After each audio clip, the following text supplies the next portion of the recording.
এটা হলো ভণ্ড প্রতারক। এটা ধর্মের দোহাই দিয়ে মানুষের কাছে অনেক টাকা মেরে দিয়েছে। আমার $193 মেরে দিয়েছে। এটা হলো এসকে ফ্রিল্যান্সিং টিপস।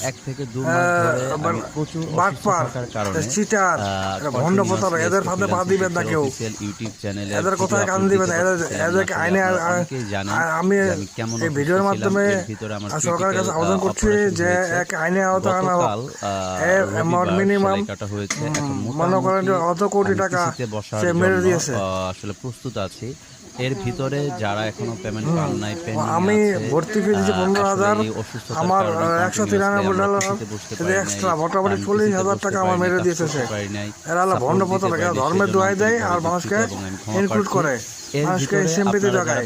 তারপরে মানুষকে ভর্তি করার পরে নিজস্ব নেটওয়ার্কে কাজ করে, তারপরে কিছু কিছু পেমেন্ট দেখায়, তারপর কিছু কিছু পেমেন্ট দেয় না, পরে বাটপারি করে টাকা আটকায় দেয়। আজ দিবে কাল দিবে, পরে আর টাকা দেয় না।